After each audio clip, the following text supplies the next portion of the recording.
Hello, I'm Lisa Bowerman and I play Bernie Summerfield, and welcome to Audio Heads Podcast. Hello, this is Audio Heads, product of Geeks Assembled, and today we are here to discuss the Bafflegab slash BBC slash Big Finish production of the Scarifyers, which is an eerie sort of double act with a supernatural experience in every single episode. And this time we're reviewing the Nazad Conspiracy with Terry Malloy and Nicholas Courtney, who, you know, is near and dear to my heart. Anyway, with me are a couple fellows, and we're just going to do a quick review of the Scarifyers Nazad Conspiracy. Let's start off with opening thoughts, and Lee, what are your opening thoughts about this story, please? Well, this is the first time I've heard, you know, there's a series of these now, isn't there? David Warner's took over from I think there's 8 or 9 of them, yes. Yeah, there's one due out very soon, a new one due out very soon. So I thought, well, we'll do the first one, the Nazad Conspiracy. Yeah, very well done. Set in the 30s. I don't know why they chose that decade, I don't know, but it works well with Terry Malloy as Dunning and Nicholas Courtney as Lionheart. Brilliant team. Dunning, who's a writer of supernatural fiction books, and Lionheart doesn't believe any of that nonsense. Just get together on a case which leads them to whatever you call it, a gentleman's club, leading to a duel, leading to demons, leading to Russians. And the comedy is really well done. And the same, Malloy and Courtney work well together. Yeah, Courtney's stiff upper lip and Dunning's scatterbrain author, shall we say, really worked well together. So yeah, it's it was 1 hour and 20 minutes, say, but I saw the length of that and I thought, oh, that's a bit long, but it flew by. Once you get follow the story, you get into it, and it's over with it. You know, blink and it's over with it. But there's so many good little things in this. So yeah, very well done, well produced, well written, well acted production, and I am looking forward to listening to some more of these when I get a chance. Over to you, Susan. Thanks. And speaking of acting, would you tell us about the actors, Beef Dad, please? Yeah, you've got, as he says, you've got Nicholas Courtney playing Inspector Lionheart, Terry Malloy, who, as we know, was a brilliant Davros, playing Professor Dunning. He's not just an author, he's also a lecturer. David Benson played General Warlock, who ends up challenging Lionheart, isn't it? Yeah, I think it's Lionheart. Yeah, ends up challenging him to a duel. But he also plays Alistair Crowley, who, as everybody knows, during the Victorian period was the leader of the satanic powers in England. Cicely Giddings did a brilliant job playing Lady Walsingham. She was so good, so very, very English, totally English aristocracy, and then later on turns out to be such an evil bitch. It's just not true. Pasha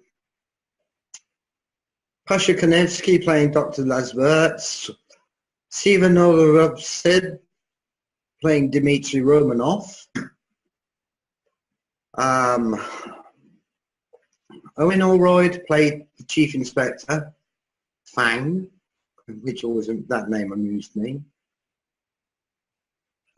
Stuart Silver, Dr. Slither, and he also played Pickering as well, which was quite good. Alex Voronkov playing Lieutenant Sukhotin, and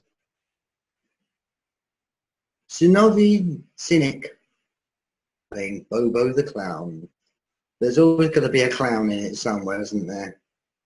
But that scares the crap out of a lot of people. They don't like clowns. And of course, one of the things that all the Russians and Lady Walsingham and of course Alistair Crowley are working on is raising the dead.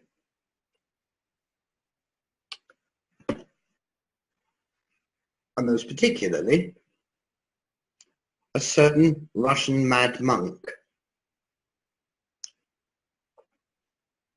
Rasputin.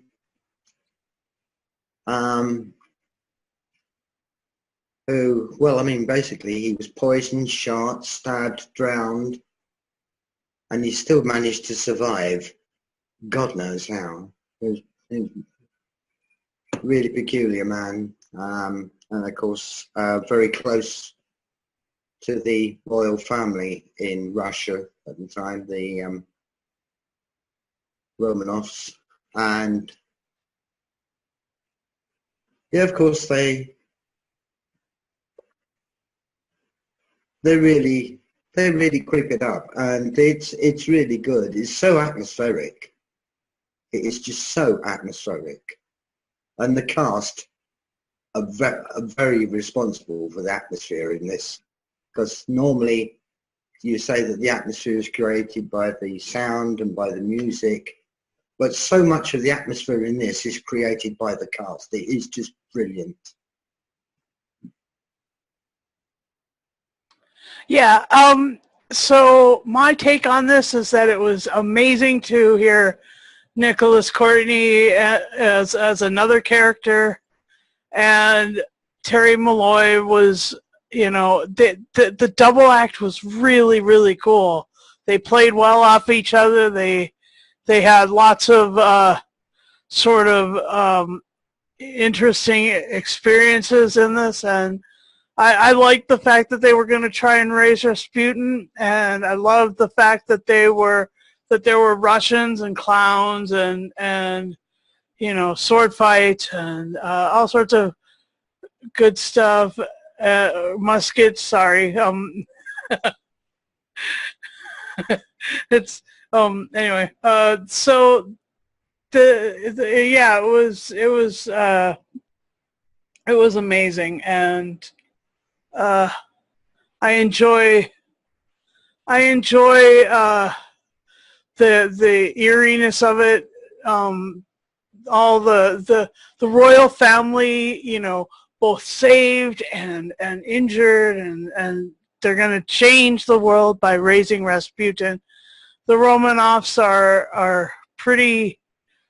It's a pretty cool family anyway, and Rasputin was an amazing spiritual man. I mean, his supernatural power was, I mean, he wasn't going to die until, you know, his time and stuff. So that was really cool. Okay, so Scarifyers was brilliant. And let's talk about your favorite moments. I gave you guys a couple of mine. So let's go backwards. Beef Dad, what's your favorite moment, please? Or moments? I love the bit at the beginning where you got Terry Malloy, who, yeah, he writes ghost stories but doesn't believe in the supernatural, and an invisible winged demon appears in his drawing room.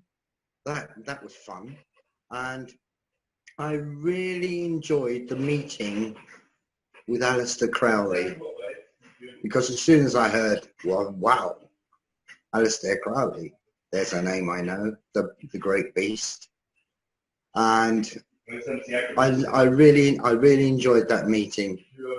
That was a brilliant scene. It was superbly done, superbly acted, and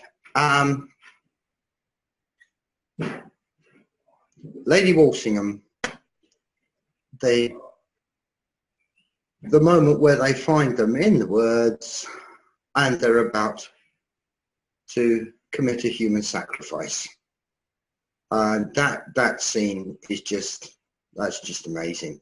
That is just absolutely incredible. Thanks. And Lee, what are your favorite moments, please? Well, I've got to agree with Beef Dad with the Crowley scene. Because the mention of Crowley, you think, oh, yeah, we know this name. You know, the name's so infamous. And then it's played so camp. Crowley is played so camp. I love it. I mean, the way they're knocking on his door and all his characters says, oh, yeah, he writes to me hate mail every week saying how bad my books are. And then Crowley's at the door telling him to his face how bad they are. It's just so good. And also, as well, the conversation about the confused lord with the mice, which are actually kangaroos in Australia. So, you know, Nick Courtney's character, oh yes, we used to hunt them on the backs of kangaroos. So funny. And a little nod to Doctor Who as well when, like that says, up with thanks, 5 rounds rapid. That was just a little nod there. But it's all the way through, it's brilliant. And the little twist as well. I guess what would happen with the heart in the jar. I think that was a little nod to Young Frankenstein somehow. But yeah, the heart in the jar. I thought that might happen near the end, and something had happened with that. But it was all in all the way through, so enjoyable, and the comedy is just there. And I was giggling away to myself. And as I say, it is also dark as well. You know, you do get the eerie feeling with it as well. But the comedy works so well. So yeah, they're just a few of my little favourite things. There's so many things you can pick out on this.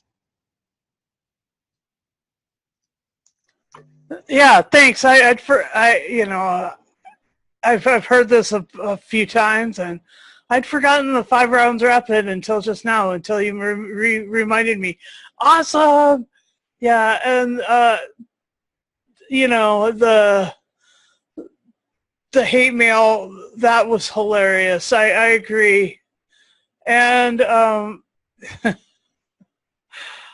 man, the lady and the raising of the dead, you know, the human sacrifice, and then boom, they're gonna raise Rasputin. Fun. Anyway, Aleister Crowley. Gosh, so many good parts. Oh my gosh, so many good parts.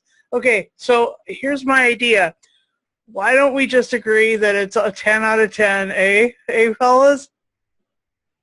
Oh no. Okay, so let's go around. I'll give you the chance to give your score.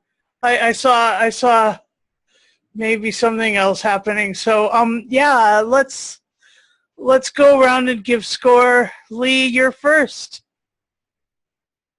Well, as I said, this is the first many, and I will be looking these up. So I enjoyed it. It drags you in, and you get enthralled with it. So to me, that is a story well told, and the acting is awesome. So I can't give anything less than a 10. And I thought you might. And okay, Jeffrey, what about you? What would you give this? And your final say, please, sir. It was brilliantly written, superbly directed. The acting was absolutely off the scale. And it's just one of those ones that if you want to just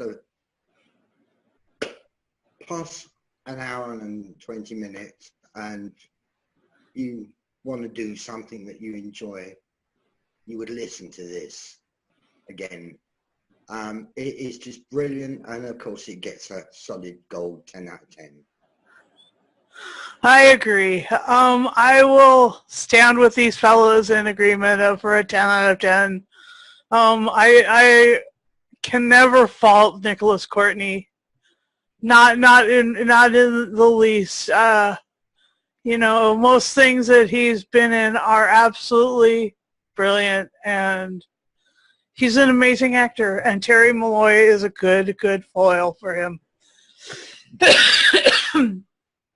So let's keep going and do some more of these. Pardon me, by the way. Let's do some more of these, and we'll do some other stuff too. But I encourage you guys to come back in a fortnight for more of these adventures on Audio Heads, and please like, subscribe, join our Facebook group, join our follow us on Tumblr, reblog all of our stuff, and follow us on Twitter, and please do give these a listen. They are all still available on the Big Finish website for download. Oh yes, sir. What's that, Lee? Well, I just want to add a little bit to it. I'm quite surprised that the production company, Bafflegab, isn't it, who's done this with sort of Big Finish help. Sure. But I'm surprised that Bafflegab is not as big as Big Finish is at the moment, because they're equal in their production and writing and everything. Come on. Yeah, so Bafflegab, come on. Let's, big up for Bafflegab. Yeah, I agree. But I think that Big Finish has had so much Doctor Who and so many of the other big franchises that they've had a chance to grow their business in an exponential way, whereas Bafflegab has done independent things that are not connected to other franchises. So they are step by step growing instead of They're growing their own fandom. Yeah, they deserve more attention. That's what I'm saying. Oh yeah, I agree. I completely agree. Sorry, I didn't mean to interrupt. Come on, carry on. No, you carry on. No, you carry on.